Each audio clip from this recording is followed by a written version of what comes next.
আসানসোল জেলা ও দায়রা জজ আদালতে বোমাতঙ্ক। আদালতে রাখা হয়েছে বোমা, নামাজের পরে বিস্ফোরণ করা হবে এমনই ইমেল পাঠানো হয়েছে জেলা জজের কাছে। খবরটি জানাজানি হতেই আতঙ্ক ছড়িয়ে পড়ে আদালত চত্বরে। শুধু তাই নয়, প্রত্যেকেই কোর্ট রুম থেকে বেরিয়ে যান।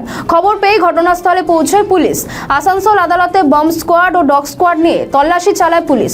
ঘটনাস্থলে উপস্থিত ছিলেন আসানসোল দুর্গাপুর পুলিশের ডেপুটি কমিশনার ধ্রুব দাস।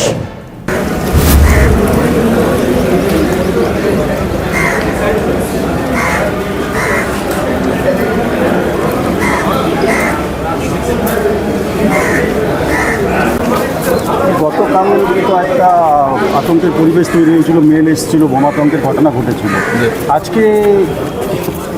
আজকেও আরেকটা মেল এসছে এরকম, তাতে লেখা আছে নামাজের পর আমাদের যে আরডিএক্সগুলো রাখা আছে ওগুলো বাস্ট করবে।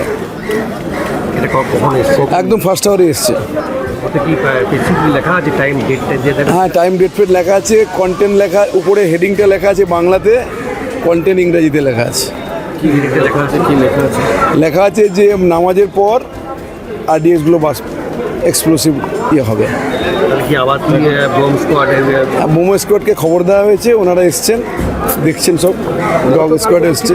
গতকালও ঠিক একই ধরনের গতকালও ঠিক এই টাইমেরই একটা আতঙ্কজনক মেল এসেছিল, আজকেও ঠিক ওরকম আর একটা আউটলুক মেল থেকে এসছে। দেখছে, তদন্ত চলছে। জেলা জজের মিলেই এসছে। জেলা জজের মেলে, অফিসিয়াল মেলে